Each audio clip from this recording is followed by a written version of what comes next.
गुरु ब्रह्मा गुरु विष्णु गुरुदेव महेश्वराय गुरु साक्षात् परब्रह्म तस्मै श्री गुरुवे नमः। श्री गुरु चरण कमलेभ्यो नमः। अथ देवपराध क्षमा स्तोत्रम।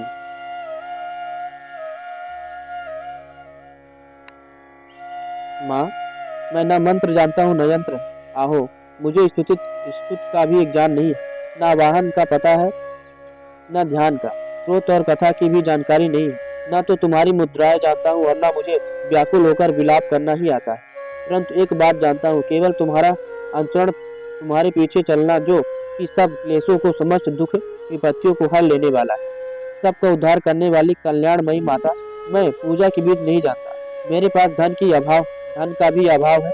मैं स्वभाव से भी आलसी हूँ तथा मुझसे ठीक ठीक पूजा का संपादन हो भी नहीं सकता। इन सब कारणों से तुम्हारे चरणों की सेवा में जो त्रुटि हो गई है उसे क्षमा करना, क्योंकि कुपुत्र कुपुत्र का होना संभव है किंतु कभी भी कुमाता नहीं होती।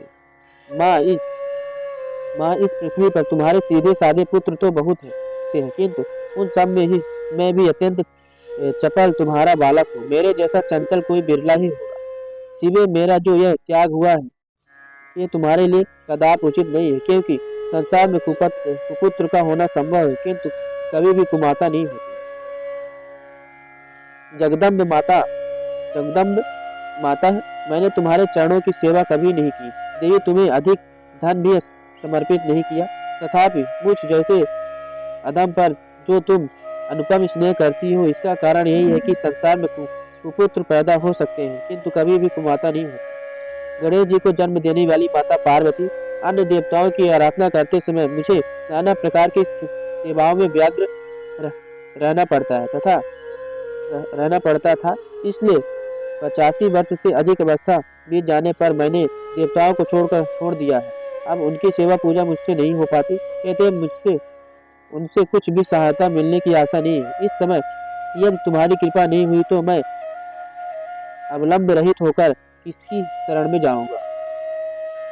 माता अपर्णा, तुम्हारे मंत्र का एक अक्षर भी कान में पड़ जाए तो उसका फल यह होता है कि मूर्ख चंडाल भी मधु मधुपाक के समान मधुर वाणी का उच्चारण करने वाला उत्तम वक्ता हो जाता है। दीन मनुष्य भी करोड़ों स्वर्ण मुद्राओं से संपन्न हो चिरकाल तक निर्भय विहार करता रहता है। जब मंत्र के एक अक्षर के श्रवण का ऐसा फल है तो जो लोग विधि पूर्वक जप में लगे रहते हैं, उनके जप से प्राप्त होने वाला उत्तम फल कैसा होगा, उसको कौन मनुष्य जान सकता है।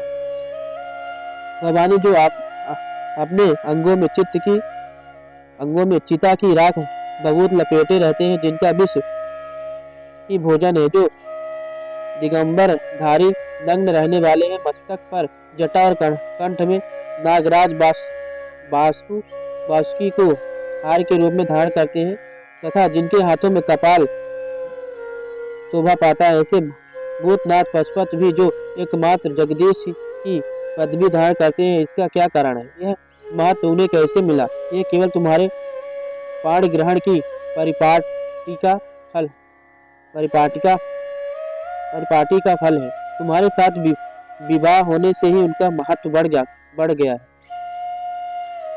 मुख में चंद्रमा की शोभा धारण करने वाली माँ, मुझे मोक्ष की इच्छा नहीं है, संसार के वैभव की भी अभिलाषा नहीं है, न विज्ञान की अपेक्षा है, न सुख की आकांक्षा है। अतः तुमसे मेरी यही याचना है कि मेरे जन्म मृडानी, रुद्राणी, शिव भवानी इन नामों का जप करते हुए बीते।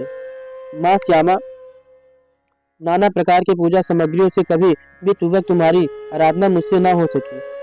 सदा कठोर भाव का चिंतन करने वाली मेरी वाणी ने कौन सा अपराध नहीं किया है, फिर भी तुम स्वयं की प्रयत्न करके मुझ अनाथ पर जो किंचित कृपा दृष्टि रखती हो। माँ, यह तुम्हारे ही योग्य है। तुम्हारी जैसी दयामयी माता ही मेरे जैसे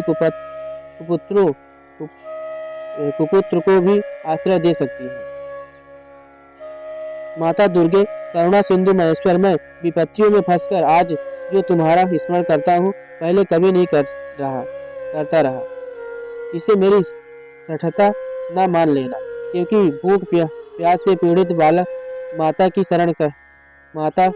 ही स्मरण करते हैं। जगदम्ब, मुझ पर जो तुम्हारी पूर्ण कृपा बनी हुई है, इसमें आश्चर्य की कौन सी बात है। पुत्र अपराध पर अपराध क्यों न करता चाहता हो, फिर भी माता उसकी उपेक्षा नहीं करती। महादेवी, मेरे समान कोई पात पात की पात की नहीं है और तुम्हारे समान दूसरी कोई पापहारिणी नहीं है। ऐसा जानकर जो उचित पड़े वह करो।